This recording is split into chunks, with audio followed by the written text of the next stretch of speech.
is THV 11 This Morning. Good Saturday morning to you. I'm Winnie Wright. Thanks for waking up with us. And I'm Mary Alvarez. Today is Saturday, January 13th. And it's cold. It's cold. It's cold. That's what we got today. Yeah, you know, not yesterday, going outside. Not doing it. So yesterday was the first day of this big cool down, and the day before that, we were ranging 30 to 40 degrees warmer. I remember it felt like fall. It was like 60 degrees outside and humid. And yeah, I was out of town, but I saw people posting pictures of them running outside in shorts and.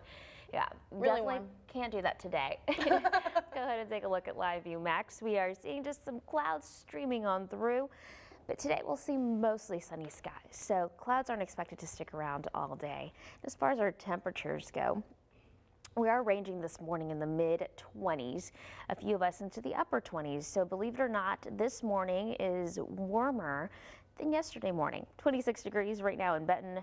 25 in Hot Springs Village, as well as Perryville, 28 in Hot Springs, 26 in Malvern. Sunrise happens at 7:16. Temperatures in the low 20s for the next few hours. Winds out of the north helping it feel a little cooler than the actual temperature. So we'll talk a little bit more about the wind chills, the sunshine today, and the possibility for snow tomorrow. Yep, you heard it. Snow. Winnie?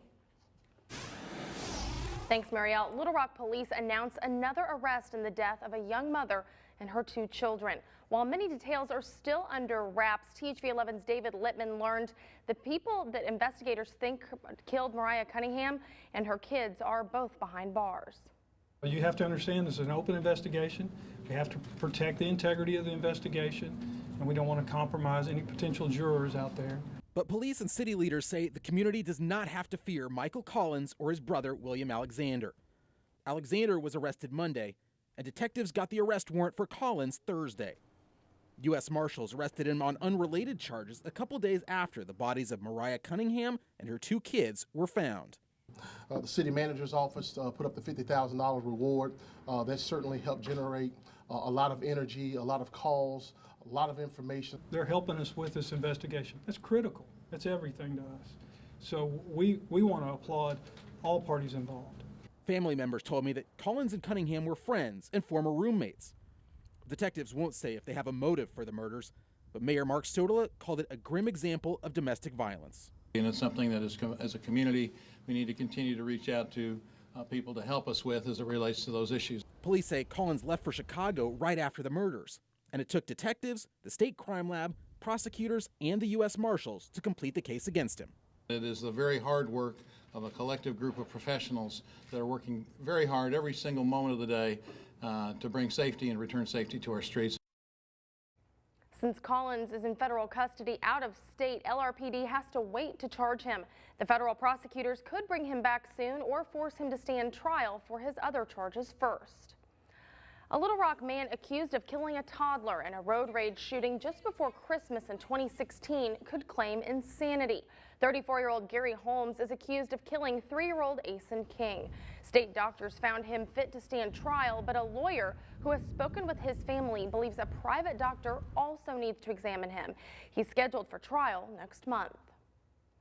A fire destroyed a Southwest Arkansas church. It happened at the First Assembly of God Church in Nashville, that's in Howard County, about 20 miles north of Hope. Multiple fire departments responded after the first units arrived around 8:30 a.m., but even with extra help, they could not contain the blaze before it reduced the building to rubble. The cause of the fire remains under investigation. A government watchdog is expressing concern over the dangerous misuse of a laundry detergent. In the latest social media fad, teenagers are putting detergent pods in their mouths and posting the videos online. CBS's Anna Werner explains why this is so risky. All right, come on. Internet fame is driving the latest teen fad, biting into detergent pods. But the so-called Tide Pod Challenge can kill. Those colorful detergent packs are highly concentrated and poisonous. So far this year, there's been a 20% jump in the calls to poison control centers from teens exposed to laundry pods. New Jersey Poison Center. Half of the 40 calls were due to intentional misuse. The problem goes beyond attention-seeking teenagers. The brightly colored pods can be mistaken for candy, as this photo shows. The Consumer Product Safety Commission says 2 toddlers ate them and died. Seniors with dementia are vulnerable too.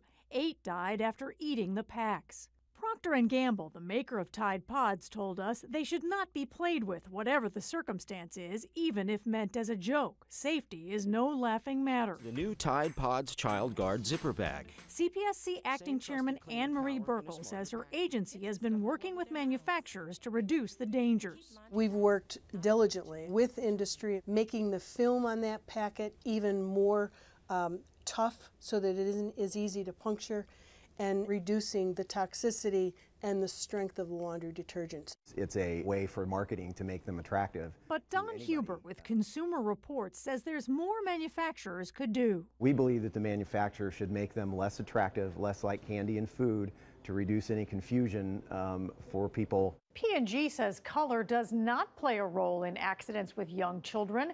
Rather, they say access is the problem, and parents should keep laundry pods high up and away from children. But some researchers recommend that parents of young children not buy the pods and instead stick to regular liquid detergent. Anna Werner, CBS News, New York. In our nation's capital, President Trump signs Arkansas Congressman French Hill's bill into law, expanding the Little Rock Central High School historic site. The bill adds several nearby houses to the historic zone, opening them up to protection and maintenance by the National Park Service. If the houses look familiar, that's because they formed the backdrops to nationally recognizable photos like the ones showing Elizabeth Eckford, and other members of the Little Rock Nine going to school under the watchful eyes of Federalized Arkansas National Guard. Representative Hill says the homes are now recognized as, quote, living monuments to the civil rights movement in Arkansas and the United States. Martin Luther King Jr. Day is Monday. The civil rights icon would have been 89 years old this year. There are many ways to celebrate the holiday, and some got a jump start last night. The King Holiday Empowerment Symposium honored community leaders who exhibit Dr. King's legacy of service. Executive Director of the Arkansas Martin Luther King Jr. Commission, Deshaun Scarborough, says the group wants people to consider the MLK holiday a day on and not a day off. Dr. King wanted a world that was beloved, a beloved community, and really truly that belief. We're wanting to reach out through all the Arkansas and bring that to fruition. The commission is hosting a day of service on Monday at the North Little Rock High School Performing Arts Center. It's free and open to the public. Coming up, Oaklawn opened racing season with a brand new president. Plus, Katy Perry comes to Little Rock and stirs up local business. That's all next on THV 11 this morning. And we're also talking about a cold day ahead with some sunshine, and tomorrow the possibility of snow for some locations.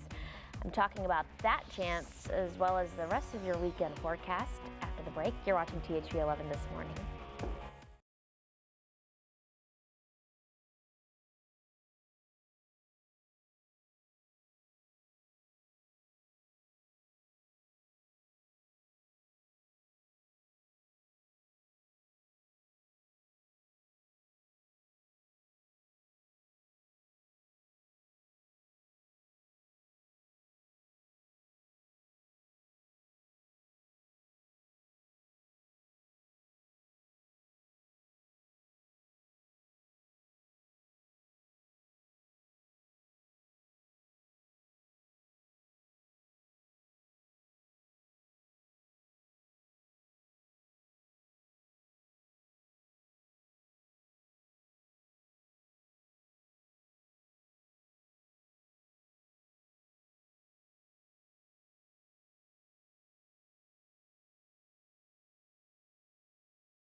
Well, the force is strong with a snow sculpture in Boston. Check this out. A dad used a shovel and scissors to make this life-size Darth Vader out of snow. It was actually a surprise for his 7-year-old son. He didn't expect it to turn into a temporary tourist attraction. People stopped to take selfies and group pictures with the most feared sculpture in the galaxy. Sadly, the snowman has since been destroyed and is now one with the force. Dad of the year right there. Yeah, no kidding. Also, check this out. Police in Maine are warning people about a highly addictive substance, I personally am quite addicted, that has been peddled by short, peppy dealers dressed in green. The Madawaska Police Department posted this tongue-in-cheek warning to Facebook this week. It says officers have received reports of substances that go by the street names of Caramel Delights, Thin Mints, Peanut Butter Patties, Thanks a Lot, Peanut Butter Sandwich, Shortbread, and S'mores. Police were even nice enough to offer a solution. If you come into contact with any of these cookies, you can drop them off at the police department. Officer Garrett Albert has courageously volunteered to dispose of them. Or your local TV news station. Yeah, Marielle and I are happy to help you get this product off the streets. Yeah. It's probably not safe for everyone. You're right. We are cleared for consumption. Absolutely. I will I'll help out. It's my duty to the community to help out. Well, and one of my favorite topics, besides pets, last week it was pets, this week it's food. In other food news, a restaurant in Dearborn, Michigan is selling a taco, forget this, $60. Ooh. That better be a good taco. Yeah, That's all definitely. I gotta say. In order to break the stereotype, the Mexican food is always cheap. Well, the taco offered by M Cantina contains seared American, I'm not even sure how to pronounce this, Wagyu beef. If you know how to pronounce it, let me know. Caviar and black truffles. It also has ice plant leaves and salt from Hawaii. Oh, and it's also topped with roasted grasshoppers. Grasshoppers? Yeah, because you know that's what adds the crunch. If you plan on ordering the $60 taco, you have to order them in threes, which means you'll end up spending $180 for that meal. Now, Marielle, my appeal for tacos is partially that it's cheap. Right. And tacos can also be healthy. They can. I don't prefer the healthy ones. But you know, I had someone ask me, you come from a Hispanic background. Where do you like to get your Mexican food in Little Rock? And I said, my house. I've had her tacos. For the record, they're delicious. But I'm always misled. Get this. So $3, it's like, oh, $3 a taco. I'm like, oh, let me get like 3 or 4 tacos. And then you're like, okay, that ends up being a full price meal. Yeah. It's very misleading. But so delicious. And with that, THV 11 this morning at 7 starts right now.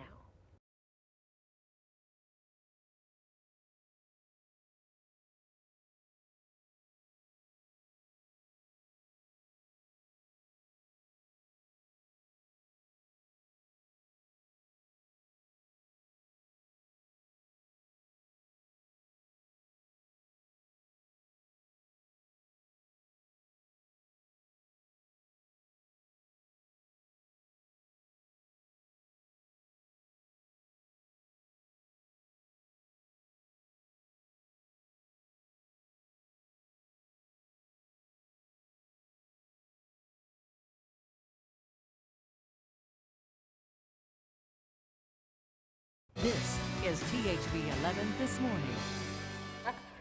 Good morning, I'm Winnie Wright. Thanks for waking up with us. And I'm Marielle Ruiz. Today is Saturday, January 13th, and it is a cold morning. It is a cold one. We're going from tacos. You got me on a high talking about tacos. Now we're back to a low Talking temperatures. about the cold. It's a risky business that we are involved in. I know, so many emotions that we've gone through over the past 2-3 minutes. Yeah, definitely a cold morning. It'll continue to be cold the rest of the weekend, so bring out the layers and keep them out. Well, there was more outrage Friday over the disparaging remarks, we don't need to say them, I'm sure that you've heard them by now, about African nations and others attributed to President Trump during an Oval Office meeting on immigration. Several foreign governments requested an explanation from U.S. diplomats. CBS's Weijia Zhang has more from the White House, where the president signed an official proclamation honoring Dr. Martin Luther King Jr. President Trump also had a physical examination Friday. The preliminary report from the doctor reveals, quote, the president is in excellent health. Well, legendary oil tycoon T. Boone Pickens says oil has lost its luster. The 89-year-old posted on LinkedIn that he's closing his energy hedge fund. Pickens wants to focus now on personal passions and political endeavors. Californians are still picking up the pieces after heavy rains ended months of drought, bringing mudslides that destroyed homes and killed at least 17 people. CBS's Tom Waite is there with the latest. The Santa Barbara County Sheriff used positive words as he described the rescue efforts, saying there have already been many miraculous stories and rescuers continue hoping for more miracles. Well, still ahead, Oaklawn's first races of the season drew a large crowd, and a lot of them were from California. More on that next on THV 11 Saturday morning.